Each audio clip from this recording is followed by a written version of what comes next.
করবে ও জোনাকি কি সুখে ওই ডানা দুটি মেলেছে।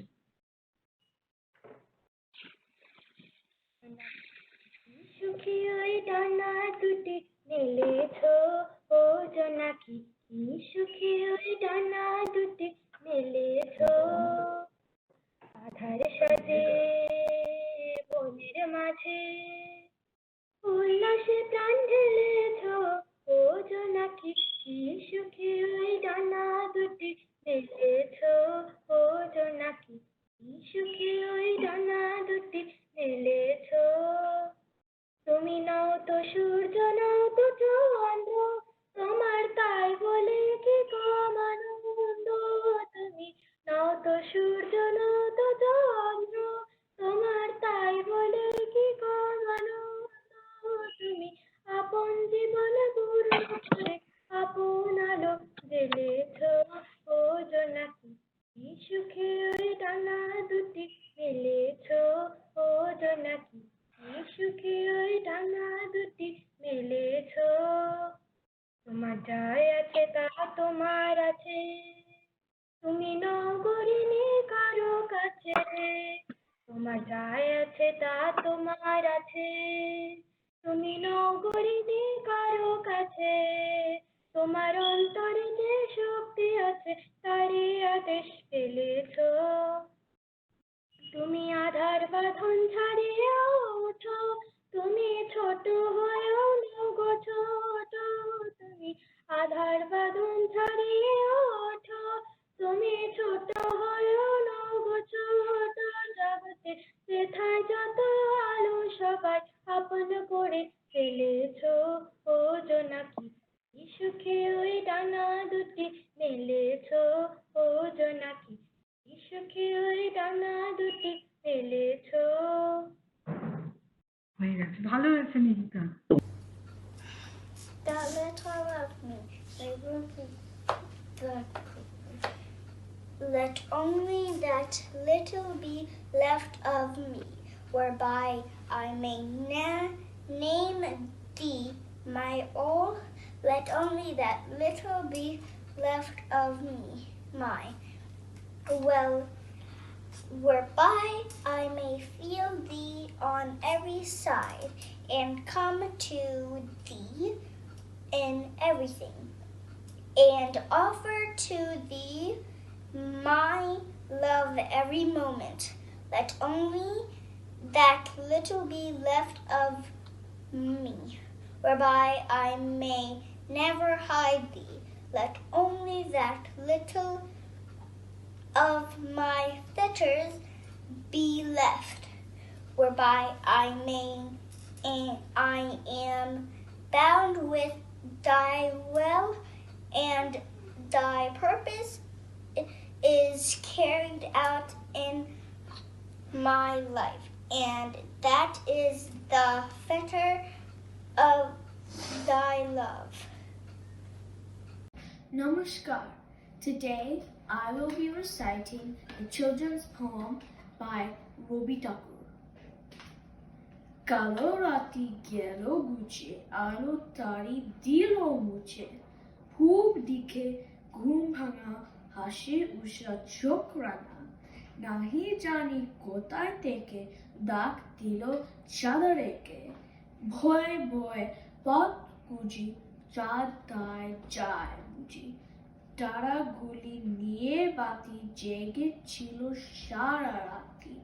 নেমে এলো পথ ফুলে, বেল ফুলে, জুঁই ফুলে। বায়ু দিকে দিকে ফেরে, ডেকে ডেকে সকলেরে। বনে বনে পাখি জাগে, মেঘে মেঘে রং লাগে। জলে জলে ঢেউ ওঠে, ডালে ডালে ফুল ফোটে। একটু ছোট্ট ইমান কল্যাণের উপর একটু আলাপ বাজিয়ে তারপরে আমি তুমি সন্ধ্যার মেঘমালা গানটা করবো, মানে গান করবো মানে বাজাবো আর কি।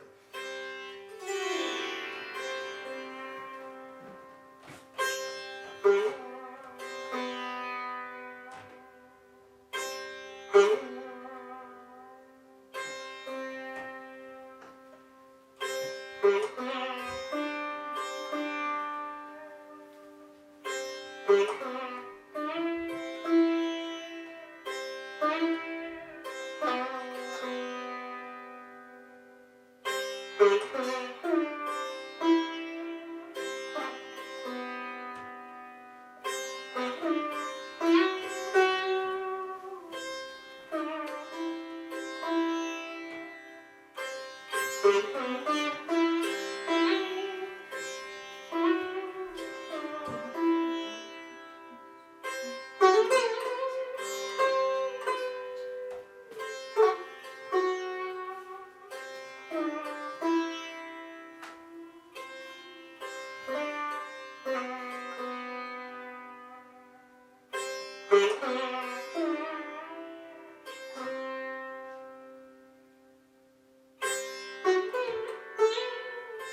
Okay, chalo, ready? 3, 2, 1.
Are you going to keep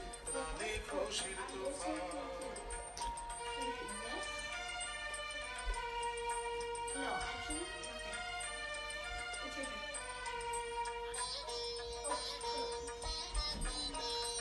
It's your turn. I'm going to you can peek at. No, you can't. Oh, you want to peek at? No, I'm going to peek at one of your cards. I'm thinking of peek at my card. You peek at this person. No, not that. Fine, then I'm putting it in there. I just forgot to put it down.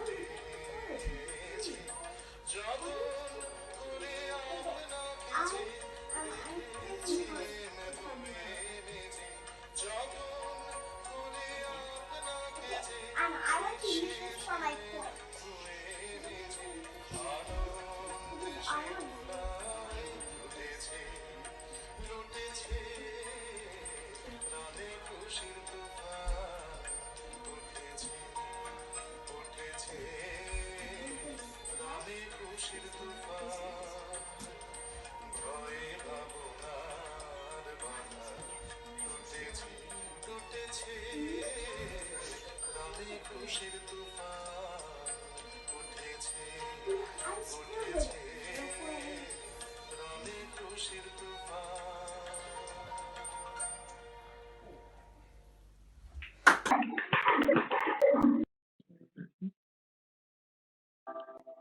নমস্কার, আজকে আমি অলির মতন ইংলিশেই একটা কবিগুরুর একটা poem বলছি, Where the mind is without fear.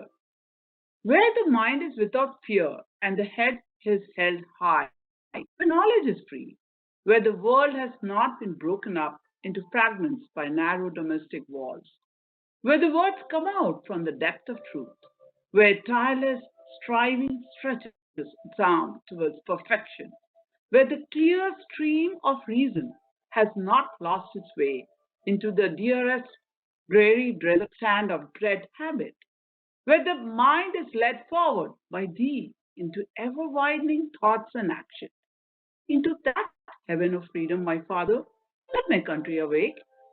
So this poem is part of Gitanjali, a song offering, and Gitanjali is a collection of 103 English poems, which was published in 1912.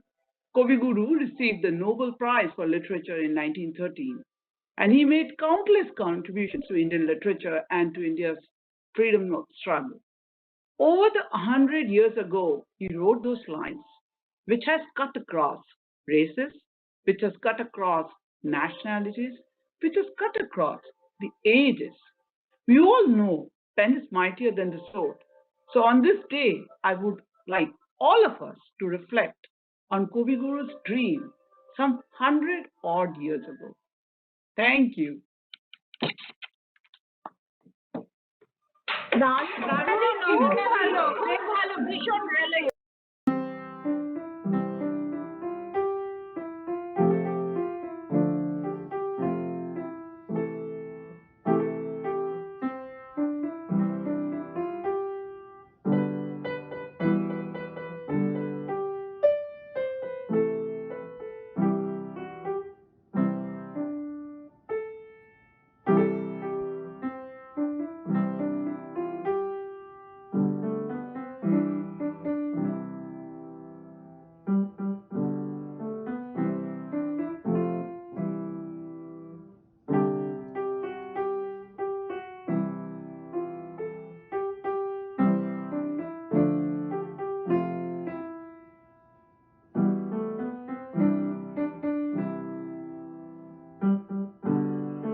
Rabindranath আমার খুব কাছের মানুষ নন, আবার খুব দূরামূর্তিও নন।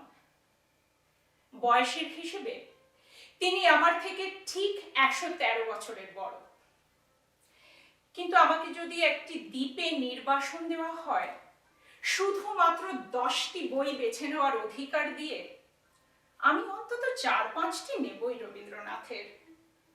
গল্পগুচ্ছ, 3 সঙ্গীত নেবই, সাথে থাকবে শেষের কবিতা, গীতবিতান আর 1টি কি 2টি কবিতার বই। ভয় হয় রবীন্দ্র রচনা বলি শেষে আমাদের সেই কাব্যগ্রন্থ ধর্মগ্রন্থে পরিণত না হয়, যার কাছ থেকে আমরা বারবার অজ্ঞাত ভয়ে পালিয়ে গিয়েও ফিরে আসতে হয় এক অজ্ঞাত আকর্ষণে।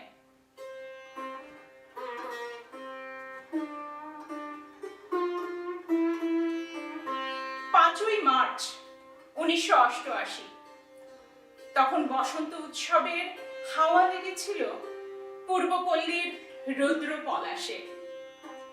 আমরা হাঁটতে হাঁটতে ঢুকে পড়লাম শেষে উত্তরায়ণে। অন্যান্য বারের মতোই আবার সেই ধন্ধে পড়লাম।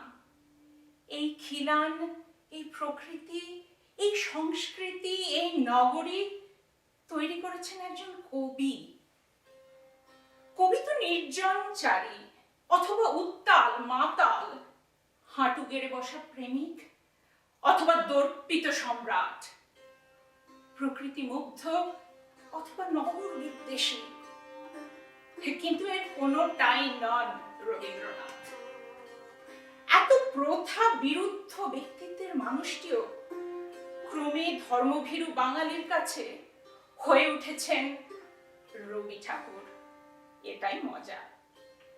আর এই ঠাকুর বাড়ি দর্শনের জন্য যেমন একদিক থেকে বারবার ছুটে যান বুদ্ধিজীবীরা, তেমন গ্রামগঞ্জ ঝেঁটিয়ে লাক্সারি বাসে করে চলে আসেন সহজ পাঠ না পড়া ঠাকুর দর্শনার্থীরা। রবি ঠাকুর যখন এতটাই জনসাধারণের, তখন বলতেই পারি যে বাঙালির বেসিক নিড 5টি নয় 6টি: খাদ্য, বস্ত্র, বাসস্থান, প্রাথমিক শিক্ষা ও চিকিৎসা এবং রবীন্দ্রনাথ। তারপর ঠাকুর পুজো কে কিভাবে করবে তা তারাই ঠিক করে নেবে। চায়ের দোকানের কেষ্ট হয়তো সাই বাবা আর নেতাজির ফটোর মাঝখানে টাঙানো রবীন্দ্রনাথের ফটোয় ধূপ জ্বালিয়ে সন্ধে দেয়। আবার রবীন্দ্র গবেষিকা আঁচল উড়িয়ে রতন কুঠি থেকে চলে যান রবীন্দ্র ভবনের দিকে। মনে করা মুশকিল আমি কবে প্রথম রবীন্দ্রনাথের কোন গানটি শুনেছিলাম। তবে আমাদের বাড়িতে একটি পাগলা ভিক্ষুক আসতো। সে গাইতো, ওই মালতী লতা দোলে। সে প্রত্যেকটি শব্দের শেষে ম শব্দটি যোগ করে দিত, যেটা শুনতে লাগতো ওই মালতী লতাম দোলে। কিন্তু তার কণ্ঠটি ছিল বড় মায়াময়, কোনো দিন ভুলবো না। আমি কখনো গান শিখিনি, মা বলতেন গলায় সুর নেই। আমার আশপাশ দিয়ে সমবয়সীরা গানের খাতা নিয়ে চলে যেত বিকেলের ক্লাসে। ওই রাজ্যটি ছিল আমার চেতনার বাইরে। কিন্তু জন্মাবধি কতবার কতভাবে যে রবীন্দ্র গান গাইতে শুনেছি মানুষকে। ট্রেনে করে যখন ইউনিভার্সিটি যেতাম, এক কুষ্ঠরোগী গাইত, দিনগুলি মোর সোনার খাঁচায় রইল না।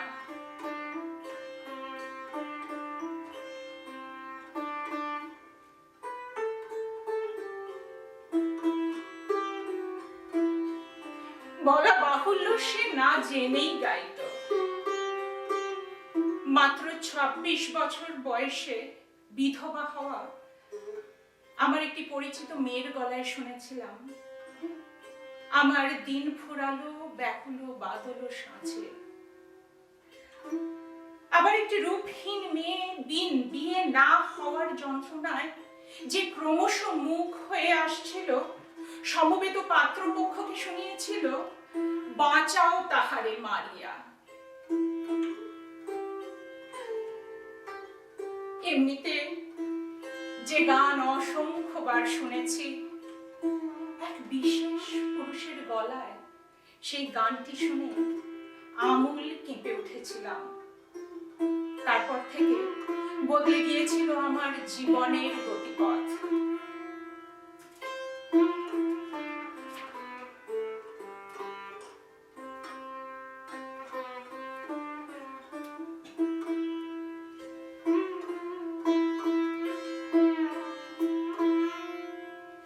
লোকালয়ে যেভাবে ধীরে ধীরে বন্যার জল ঢোকে এবং যেভাবে জনপথ তলিয়ে যায় জলের তলায়, সেইভাবে ধীরে নিশ্চিত ভাবে আমরা কখন তলিয়ে গেছি গীতবিতানের অসামান্য লিরিকগুলোর তলায়।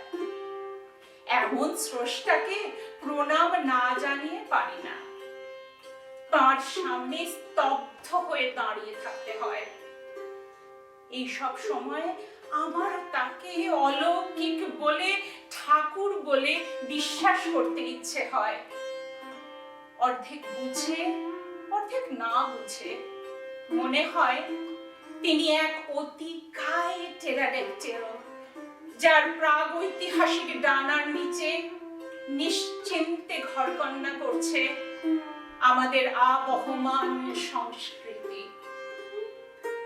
বেলা অবেলা ও কালবেলার মাঝখানে অনড় দাঁড়িয়ে আছেন রবীন্দ্রনাথ, আমার রবীন্দ্রনাথ। তাকে প্রণাম।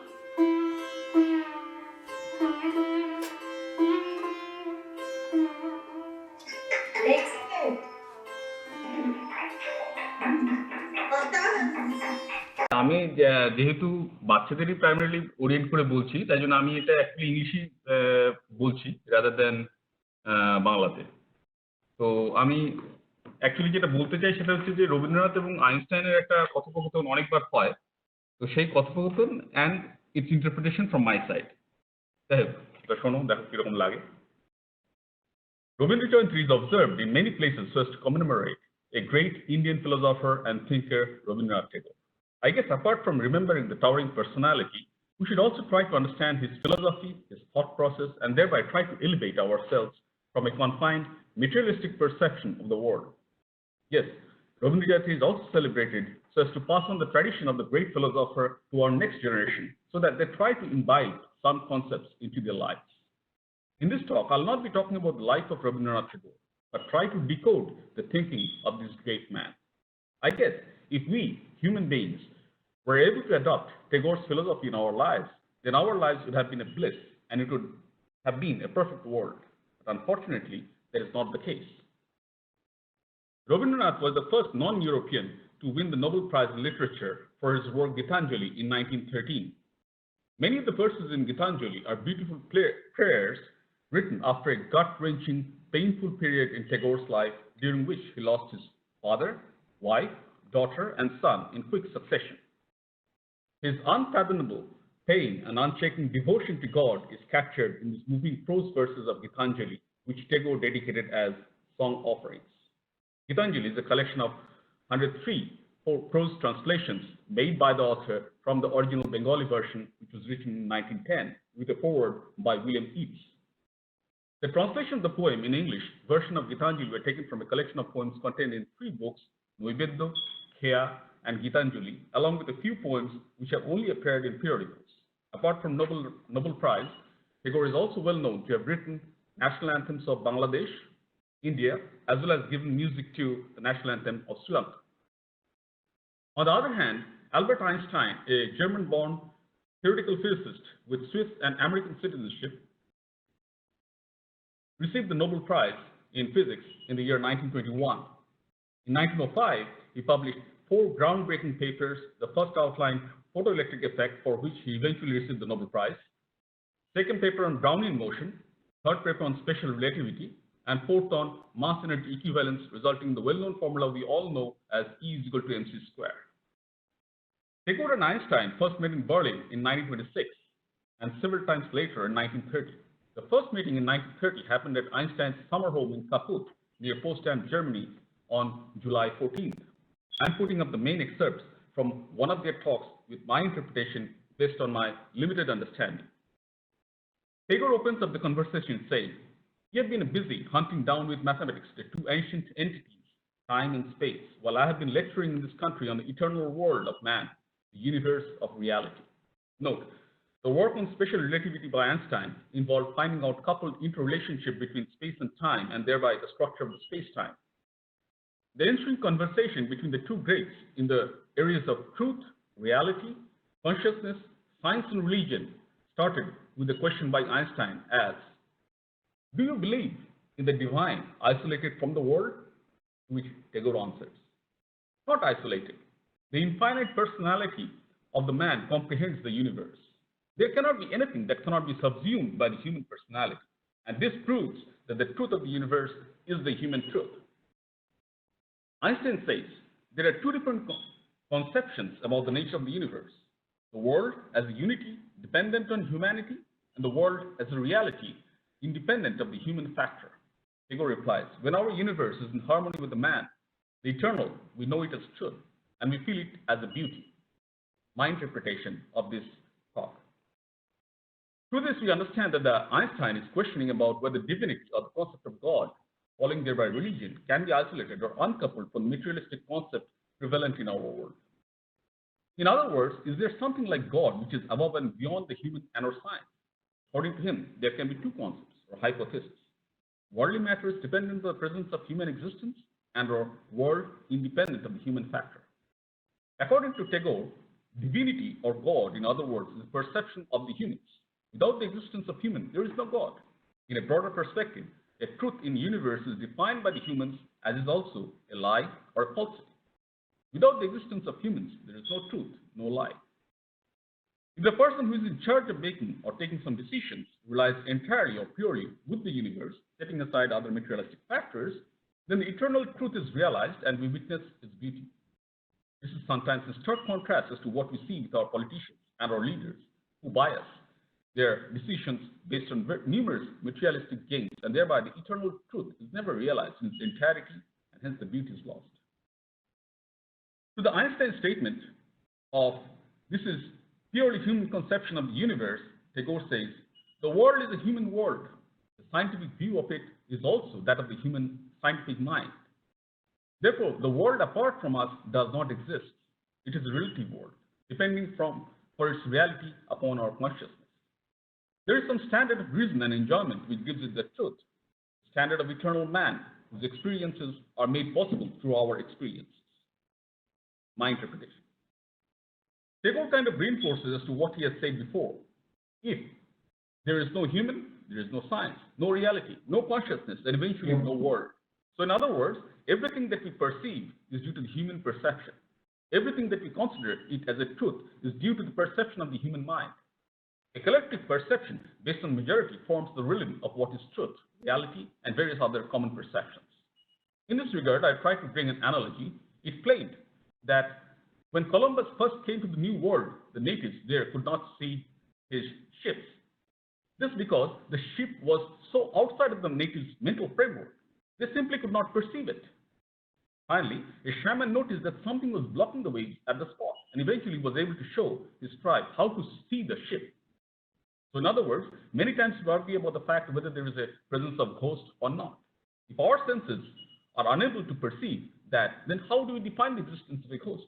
On the other hand, if someone's talent or intellect or perception is able to perceive them, obviously he can probably see ghosts. Interestingly, a similar question was put forward to Sri Ramakrishna Paramahansa as, "Can you see ghosts?" To which he said yes. Maybe his perception is much more advanced than the common human beings, in which he is able to see what we are unable to. It should be remembered that from science, if you look into the entire electromagnetic spectrum, then there is a very small region where we are able to perceive visually, a visual regime. There are many other regions as such as infrared, ultraviolet, microwave, gamma ray, etc., which we humans cannot perceive directly. But interestingly, in our world, there are animals which can perceive some of these domains, such as dolphin and cats can perceive infrared domains. Einstein remarks, truth, then, or beauty, is not independent of man. If there is no human beings anymore, then Apollo Belvedere would no longer be beautiful. By the way, please note, Apollo Belvedere is a celebrated marble sculpture from the classical antiquity. Tagore replies, no, Einstein, I agree with the conception of beauty, but not with regards to truth. Tagore, why not? Truth is realized through man. Beauty is in the ideal of perfect harmony, which is in the universal being. Truth is the perfect comprehension of the universal mind.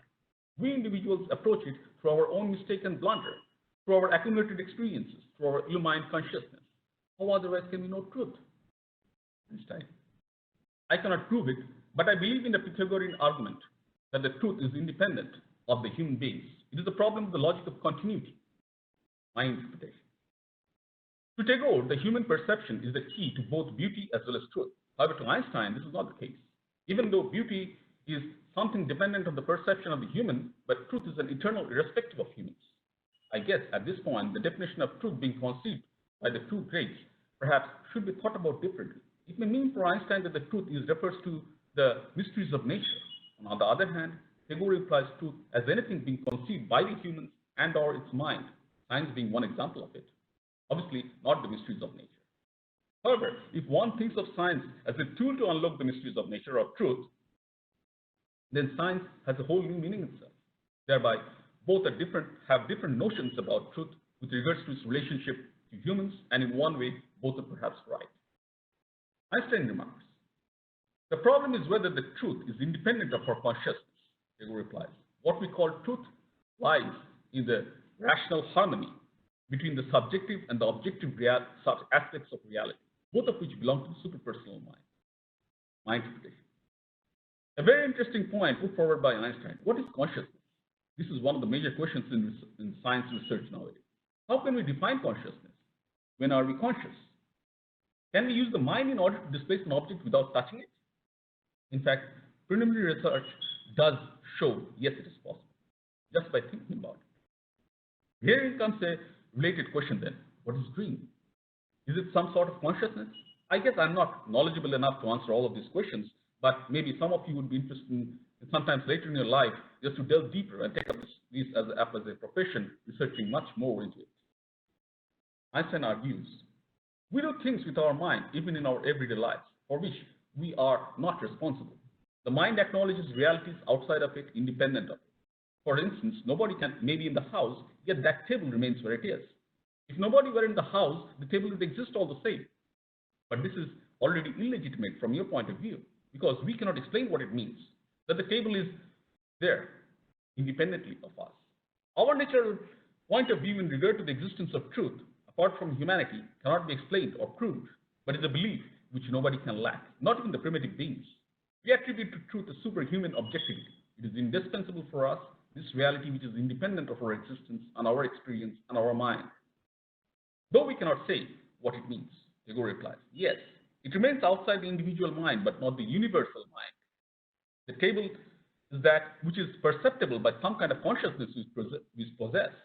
In any case, it is, if there is any truth absolutely unrelated to humanity, then for us it is absolutely non-existent. My interpretation. This argument, interestingly, is analogous to something like Schrodinger's to that of Schrodinger's cat egg paradox, which was established long after this conversation during the foundations of quantum mechanics. The experiment was as follows. A cat was placed in an opaque container. A poisonous gas was inserted into the container. The question was, after a few minutes, without opening the container to see or to probe the cat inside, how do you find out the state of the cat, living or dead? In other words, living or dead is just a perception of the human mind on what we see. Without seeing or perceiving it, we cannot realize it. In other words, human perception is the key to understanding and realizing. In this context, Tagore argues that if we did not have the perception of the table in the first place, then its existence would not be perceived at all. To which Einstein responds that table is a reality or truth, and no human perception is required for that. The conversation kind of ends in here.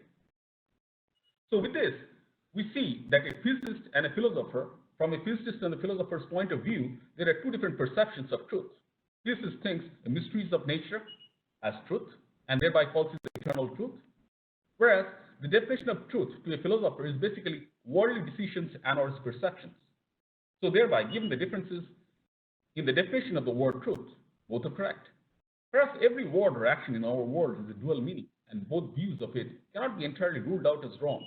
The news that we hear every day through the different news channels is something like what we are being shown as per the perception of the news channel owner as to how he wants us to see the events. How about thinking it differently? This also raises another fundamental question. What is madness? Is it something that is the thought process of an individual not aligning with the thought process of the mass? Think about another common terminology, quite often used. We always wish anyone something as happy birthday. What is the happiness in here? Is it the happiness of spending the preceding year well? Or is it a cynical way of wishing that you are 1 year ahead towards returning to dust? In a nutshell, it is very hard to say anything is absolutely right or wrong. Perhaps we can raise the question, is 2 plus 2 equal to 4, or is it something else? Is this not a figment of human perception or a rule set up by the humans? It could have been something else as well. How about asking the question in return? How much do you want it to be? Thank you very much.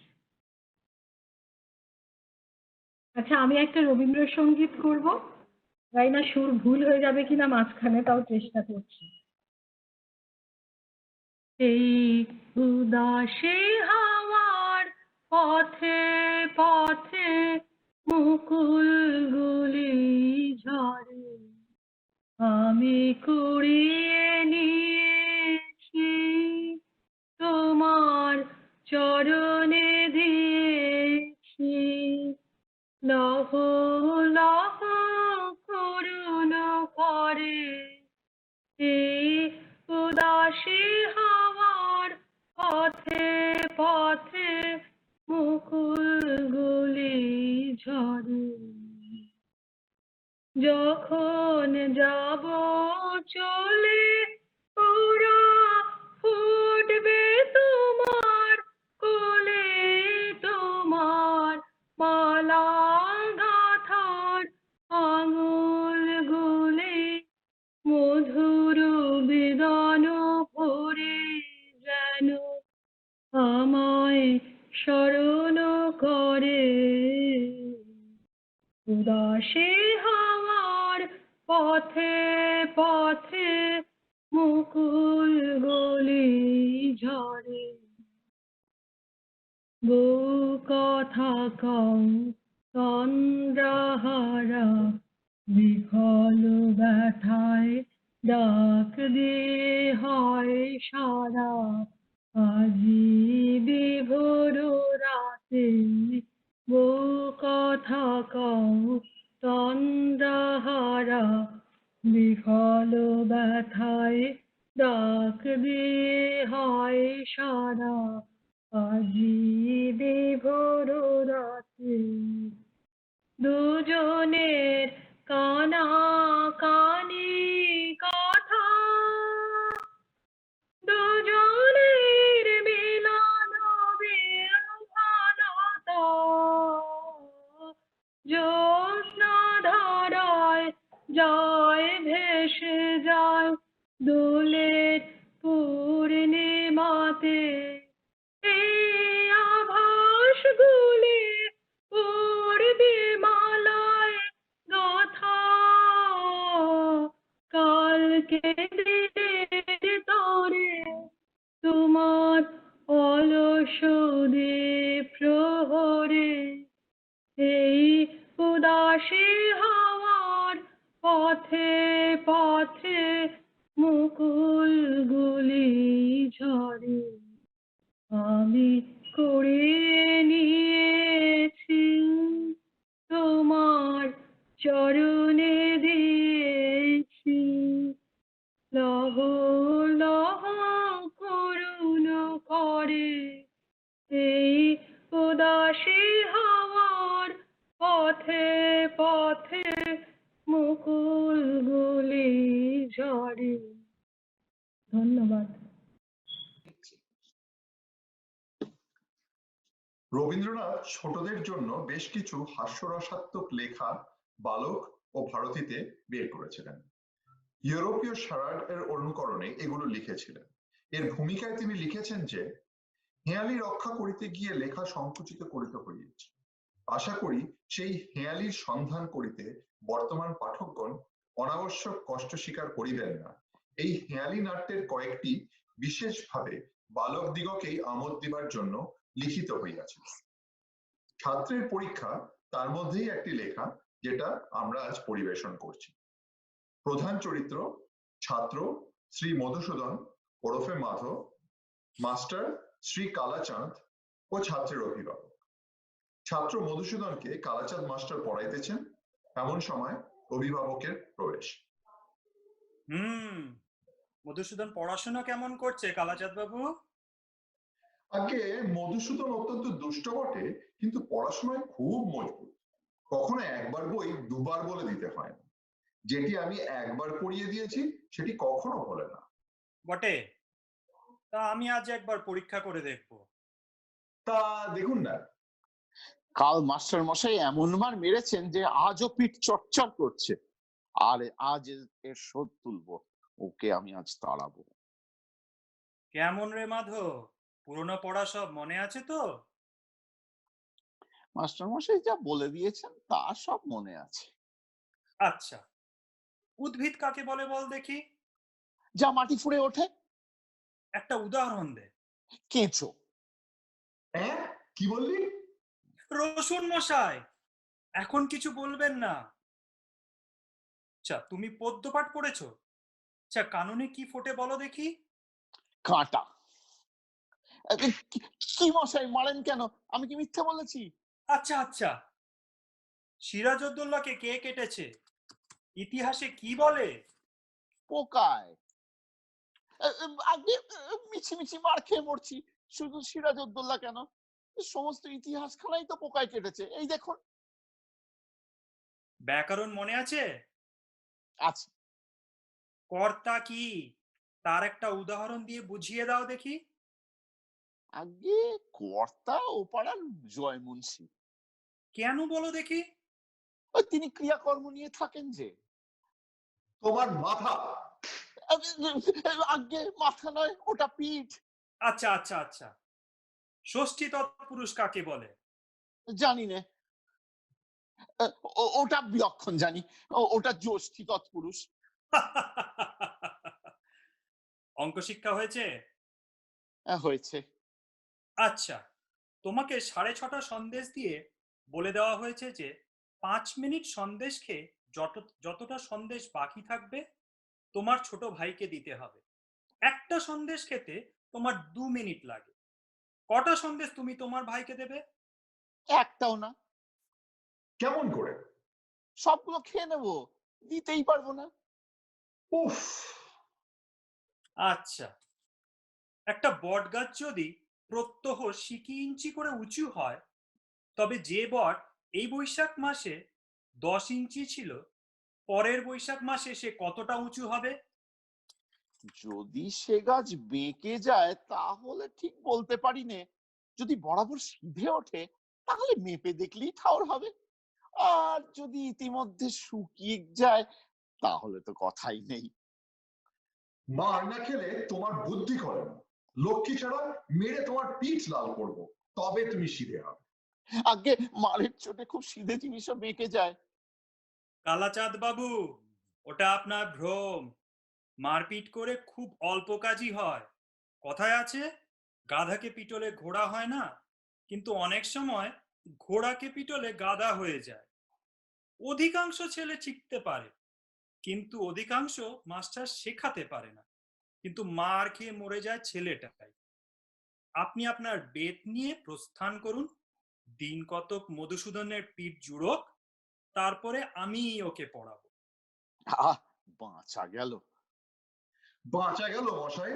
এ ছেলেকে পড়ানো মজুরের কর্ম, কেবলমাত্র manual labour. 30 দিনে একটা ছেলেকে কুপিয়ে আমি 5টি মাত্র টাকা পাই।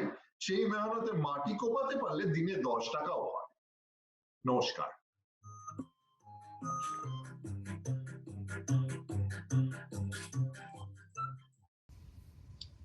বিশ্বকবি রবীন্দ্রনাথ ঠাকুরের অভিসার। সন্ন্যাসী উপগুপ্ত মথুরাপুরীর প্রাচীরের তলে একদা ছিলেন সুপ্ত। নগরীর দ্বীপ নিবেছে পবনে, দুয়ার রুদ্ধ পৌর ভবনে, নিশীথের তারা শ্রাবণ গগনে, ঘন মেঘে অপলুপ্ত। কাহার নূপুর সিঞ্জিত পথ সহসা বাজিল বক্ষে, সন্ন্যাসী বর চমকি জাগিল, স্বপ্ন জরিমা পলকে ভাগিল। রূঢ় দ্বীপের আলোক লাগিল ক্ষমা সুন্দর চক্ষে। নগরীর নটি চলে অভিসারে, যৌবন মদে মত্তা, অঙ্গে আচল সুনীল বরণ, রুনু ঝুনু রবে বাজে আভরণ। সন্ন্যাসী গায়ে পড়িতে চরণ, থামিল বাসব দত্তা। প্রদীপ ধরিয়া হেরিল তাহার নবীন গৌর কান্তি, সৌম্য সহাস তরুণ বয়ান, করুণা কিরণে বিকচ নয়ান। শুভ্র ললাটে ইন্দু সমান, হাতিছে স্নিগ্ধ শান্তি। কহিল রমণী ললিত কণ্ঠে, নয়ন জড়িত লজ্জা।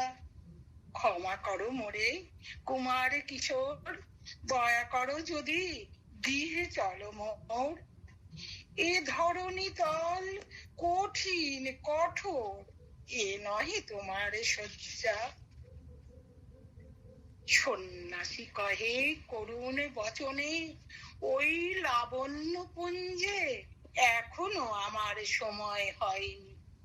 যেথায় চলেছ যাও তুমি ধনী, সময়ে যেদিন আসিবে আপনি যাইব তোমার কুঞ্জে। সহসা ঝঞ্ঝা তরিতে শিখায় মেলিল বিপুল লাস্য, রমণী কাঁপিয়া উঠিল তরা সেই প্রলয় শঙ্খ। বাঁধিল বাতাসে আকাশে বজ্র ঘোরে পরিহাসে, হাসিল অট্টহাস্য। বর্ষ তখনো হয় নাই শেষ, এসেছে চৈত্র সন্ধ্যা। বাতাস হয়েছে উতলায় আকুল, পথ তরু শাকে ধরেছে মুকুল। রাজার কাননে ফুটেছে বকুল, পারুল রজনীগন্ধা। পুঁথি দূর হতে আসিছে পবনে, বাঁশির মদির মন্দ্র। জনহীন পুরী পুরবাসী সবে, গেছে মধুবনে ফুল উৎসবে। শূন্য নগরী নিরেখে নীরবে হাসিছে পূর্ণচন্দ্র। নির্জন পথে জ্যোৎস্না আলোতে সন্ন্যাসী একা যাত্রী। মাথার উপরে তরু বিথিকার, কোকিল কুহরি ওঠে বারে বার। এতদিন পরে এসেছে কি তার আজি অফিসার রাত্রি। নগরে ছাড়াই গেলেন দণ্ডী, বাহিরে প্রাচীরে প্রান্তে। দাঁড়ালে নাসি পরীক্ষারে পারে, আম্র বনের ছায়ার আধারে। কি ওই রমণী পড়ে এক ধারে, তাহারে চরণ পান্তে। নিদারুণ রোগে মারি গুটিকায় ভরে গেছে তার অঙ্গ। রোগমসি ঠালা কালী তনু তার, লোহে প্রজা গণে পুরোপুরি খাট। বাহিরে ফেলেছে করি পরিহার, বিষাক্ত তার সঙ্গ। সন্ন্যাসী বসি আড়ষ্ট শির তুলি নিল নিজ অঙ্কে। ঢালি দিল জল শুষ্ক অধরে, মন্ত্র পড়িয়া দিল শির পরে। লেপি দিল দেহ আপনার করে, শীত চন্দন পঙ্কে। ঝরেছে মুকুল কুজিছে কচি, কোকিল যামিনী জোছন মাত্তা। কে এসেছ তুমি ওগো দয়াময়, শুধাইল নারী। সন্ন্যাসী কয় আজই রজনীতে হয়েছে সময়। এসেছি বাসব দত্তা